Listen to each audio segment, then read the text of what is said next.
आइए जानते हैं आज के प्रमुख अंतर्राष्ट्रीय खबरों को। पहले एक नजर हेडलाइंस पर। संसद में आज ऑपरेशन सिंदूर पर 16 घंटे की तीखी बहस। बंदरों के कूदने से टूटा तार और फैल गया करंट। अवशानेश्वर महादेव मंदिर में कैसे मची भगदड़। सुप्रीम कोर्ट में आज का दिन बेहद खास। एसआईआर और जस्टिस वर्मा समेत इन मुद्दों पर होगी सुनवाई। दिल्ली एनसीआर में आज जमकर बरसेंगे बादल। यूपी बिहार सहित इन राज्यों में भी भारी अलर्ट।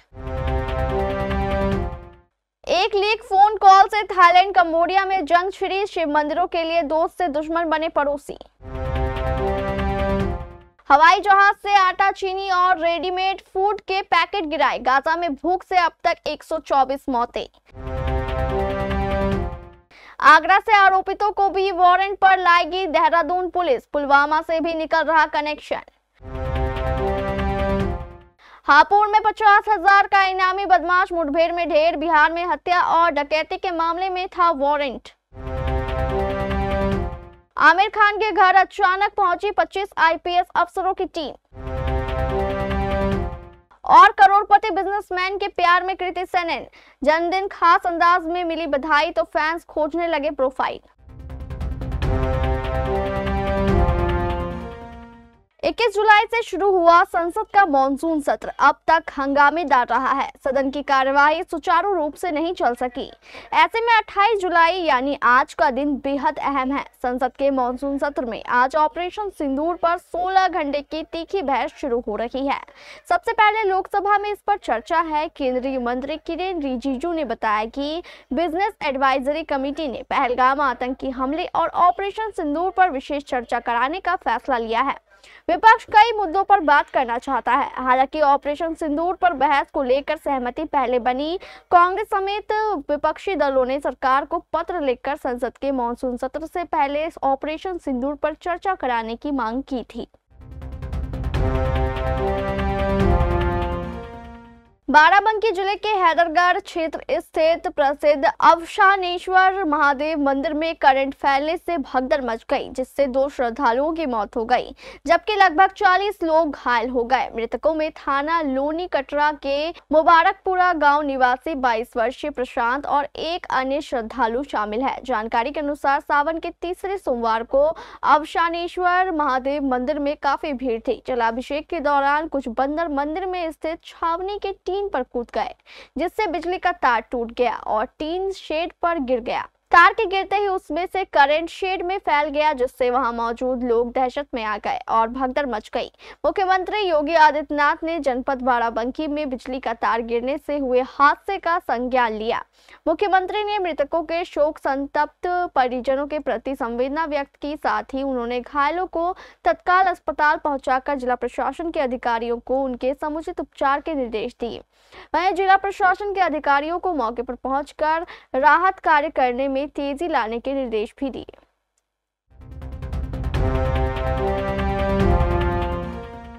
सोमवार यानी आज का दिन सुप्रीम कोर्ट में हलचल भरा रहने वाला है। ऐसा इसलिए क्योंकि आज कई अहम मुद्दों पर सुप्रीम कोर्ट में सुनवाई होगी।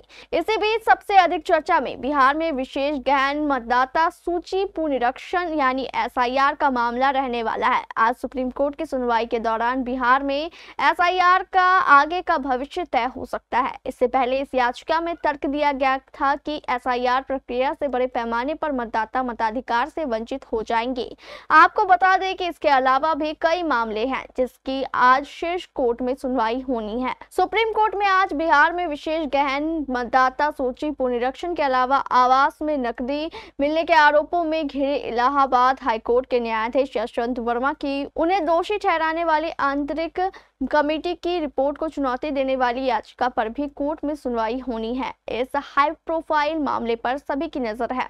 वहीं सोमवार को उस जनहित याचिका पर भी सुनवाई होनी है जिसमें जस्टिस वर्मा के घर नकदी मिलने के मामले में दिल्ली पुलिस को एफआईआर दर्ज कर जांच करने का आदेश मांगा गया है। बता दें कि यह जनहित याचिका एक वकील मैथ्यू जे नेंदुपराक ने दायर की थी।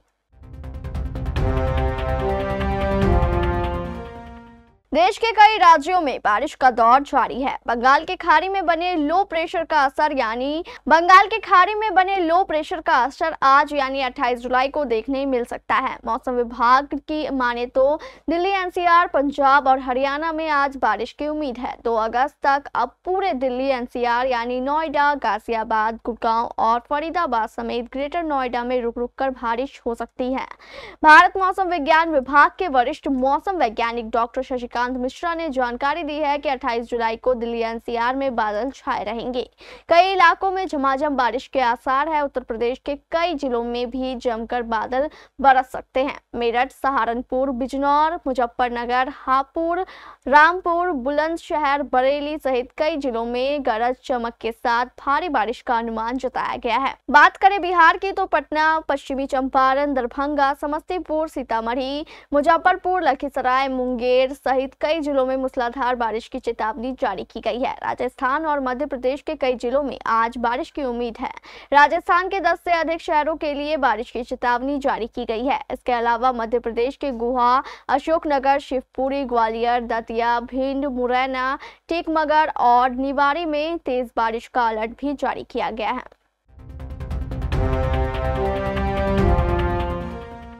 थाईलैंड और कंबोडिया के बीच सुबह 6 बजे मुठभेड़ शुरू हुई। 10 मिनट तक चली गोलीबारी में कंबोडियाई सेना के लेफ्टिनेंट सुओन ड्रोन की मौत हो गई। दोनों देशों ने एक दूसरे पर पहले हमला करने का आरोप लगाया। इस घटना के बाद थाईलैंड और कंबोडिया ने सीमा पर और ज्यादा सैनिक तैनात कर दिए। इसे शांत करने के लिए थाईलैंड के तत्कालीन पीएम पाइथोंगतार्न शिनवात्रा ने 15 जून को कंबोडिया के पूर्व पीएम हुन सेन को फोन लगाया। दोनों नेताओं के बीच 17 मिनट तक बातचीत हुई जो लीक हो गई। इससे थाईलैंड में हंगामा मच गया और सिर्फ 15 दिन के भीतर शिनवात्रा को अपनी कुर्सी छोड़नी पड़ी और आखिर में 24 जुलाई को थाईलैंड और कंबोडिया के बीच संघर्ष शुरू हो गया। इस संघर्ष को 4 दिन हो चुके हैं, जिसमें अब तक 33 लोग मारे जा चुके हैं और 2 लाख से ज्यादा विस्थापित हुए हैं। इस बीच अमेरिकी राष्ट्रपति डोनाल्ड ट्रंप ने दावा किया है कि उनकी पहल पर दोनों देश सीज़फायर वार्ता के लिए तैयार हो गए हैं।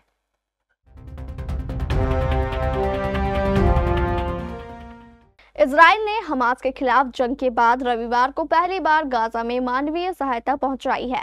इजरायली सेना आईडीएफ ने आटा, चीनी, दवाई और डिब्बाबंद खाना गाजा में हवाई मार्ग से पहुंचाया। ये कदम अंतर्राष्ट्रीय संगठनों के साथ मिलकर उठाया गया है।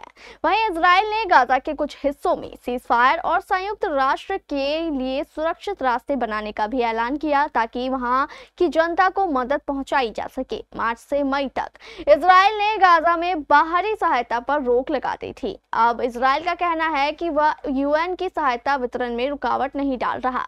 गाजा में इजराइल हमास जंग को शुरू हुए 22 महीने हो चुके। अब तक इस लड़ाई की वजह से 124 लोग भूख से मारे गए, जिसमें 81 बच्चे भी शामिल थे। जुलाई महीने में ही भूख से 40 लोगों की मौत हुई, जिनमें 16 बच्चे हैं। इजरायली सेना ने पुष्टि की है उन्होंने गाजा में एयर रूट से मदद भेजना शुरू कर दिया है। इससे पहले एक इजरायली सुरक्षा अधिकारी ने शुक्रवार को सीएनएन को बताया कि गाजा में भूखमरी के संकट पर बढ़ती अंतर्राष्ट्रीय आलोचना के बीच इजरायल विदेशी देशों को गाजा में एयर रूट से मदद भेजने की इजाजत देगा। अमेरिका में इजरायल के राजदूत येचील लाइटर ने शनिवार को बताया कि इजरायली सेना रविवार से गाजा के ह्यूमैनिटेरियन कॉरिडोर खोलेगी। इनका मकसद गाजा की आबादी के लिए मानवीय सहायता बढ़ाना है।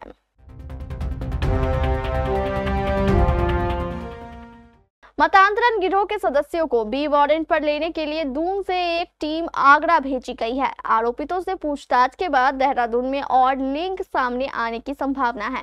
वहीं एसओजी और एसटीएफ की टीम आरोपितों के लिंक की जानकारी जुटाने में लगी है। वहीं पुलिस के सामने आई प्रेमनगर निवासी सुमैया से पूछताछ में सिलीगुड़ी व पुलवामा के लिंक निकले। पुलिस उसकी जांच भी कर रही है। उत्तराखंड में गिरोह का मुख्य सरगना अब्दुल रहमान है, जिसमें सुमैया के लिंक जुड़े हैं। अब्दुल रहमान ने सुमैया के खाते में 25,000 रुपए ट्रांसफर किए थे। यह रकम रानी पोखरी की युवती मरियम को दिल्ली पहुंचाने के लिए भेजे गए थे। मरियम ने जब जाने से इनकार कर दिया तो सुमैया ने यह रकम वापस कर दी। यह बात सुमैया ने पुलिस से पूछताछ में बताई। आगरा पुलिस की पूछताछ में यह बात सामने आई है कि अब्दुल रहमान व उसके साथी जो भी धनराशि खर्च खर्च करते थे उस रकम की स्क्रीनशॉट दुबई व पाकिस्तान भेजते थे, जहां से उन्हें फंडिंग होती थी।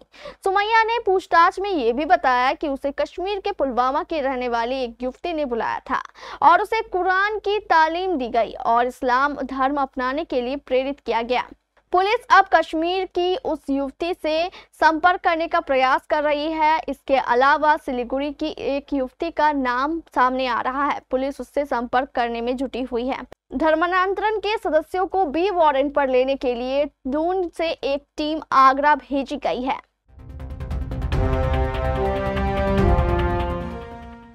बरढ़ा नहर पुल पर चेकिंग के दौरान 50,000 का इनामी बदमाश पुलिस ने मुठभेड़ में मार गिराया। Simbhaoli police, UP STF Noida unit और एसटीएफ बिहार के संयुक्त कार्रवाई के बाद शव को पोस्टमार्टम के लिए भेज दिया गया। मारे गए बदमाश पर 2 दर्जन से अधिक मुकदमे दर्ज थे। गढ़मुक्तेश्वर सीओ वरुण मिश्रा ने बताया कि रविवार की रात को सिंभावली पुलिस बरढ़ा नहर पुलिस पर चेकिंग कर रही थी। इसी दौरान एक बाइक पर संदिग्ध युवक आता दिखाई दिया। पुलिस ने युवक को रोकने का इशारा किया तो बदमाश ने पुलिस पर तुरंत गोली चला दी। बदमाश ने जंगल के रास्ते भगाने का प्रयास किया। पुलिस ने आत्मरक्षा में फायरिंग की। इस दौरान यूपी एसटीएफ नोएडा यूनिट और एसडीएफ बिहार नहर पुल पर पहुंची, जो बदमाश का पीछा कर रही थी। तीनों टीमों ने संयुक्त रूप से जंगल में कमिंग कर पकड़ने का प्रयास किया, लेकिन बदमाश लगातार पुलिस पर गोली चला रहे थे।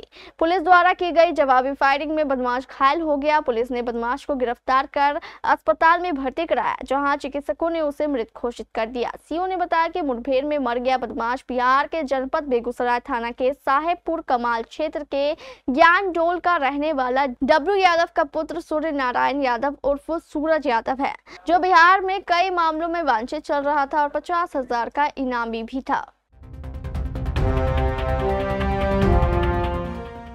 बॉलीवुड के मिस्टर परफेक्शनिस्ट आमिर खान के घर पर रविवार को अचानक आईपीएस अफसरों की पुलिस की टीम पहुंची। लगभग 25 ऑफिसर्स की एक टीम को आमिर खान के घर जाते हुए देखा गया। इसके बाद बॉलीवुड गलियारों में कयासों का दौर शुरू हो गया है। आखिर किस वजह से अफसरों की टीम एक्टर के घर पहुंची, इस बात पर खुलासा अब तक नहीं हो पाया है। मुंबई के बांद्रा स्थित आमिर खान के घर पर एक लग्जरी बस और कई पुलिस गाड़ियों का काफिला पहुंच गया। खास बात तो ये है कि इन गाड़ियों से उतरे कोई सामान्य पुलिसकर्मी नहीं, बल्कि प्रशासन के सबसे उच्च रैंकिंग अधिकारी, कुल 25 आईपीएस अफसर थे। इसके बाद हर कोई ये जानने को बेताब हो गया कि इतने सारे आईपीएस अधिकारी आमिर खान के घर क्यों पहुंचे हैं। एक वीडियो में जिसमें इन अधिकारियों को आमिर खान के घर के बाहर देखा गया है, सोशल मीडिया पर आग की तरह फैल रहा है। वीडियो में साफ देखा जा सकता है कि पुलिस गाड़ियां और एक बड़ी बस एक्टर के घर से बाहर निकल रही है। ऐसे में लोगों के मन में कई सवाल खड़े हैं। क्या ये आमिर खान का कोई नया प्रोजेक्ट है या फिर बात कोई और है? फिलहाल इसके पीछे का कारण अभी तक साफ नहीं हो पाया है।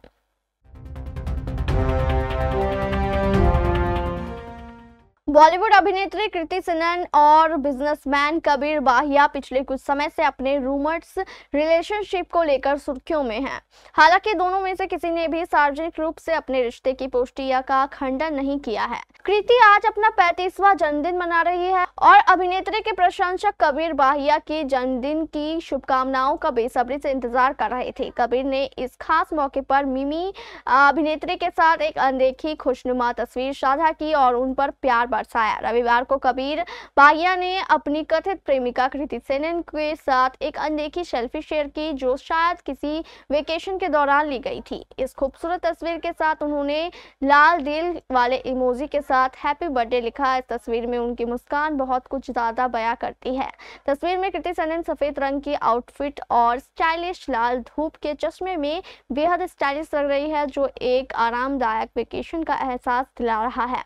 उनके बगल में कबीर बाहिया गुलाबी शर्ट और गहरे धूप के चश्मे में नजर आ रहे हैं। कुछ दिन पहले प्रशंसक यह अनुमान लगाने लगे थे कि क्या कृति सेनन और कबीर बाहिया फ्रांस में साथ में छुट्टियां मना रहे हैं। हालांकि दोनों ने साथ में कोई भी तस्वीर पोस्ट करने से परहेज किया, लेकिन उनके प्रशंसकों ने उनकी क्रूज तस्वीरों की पृष्ठभूमि में कुछ समानताएं देखी।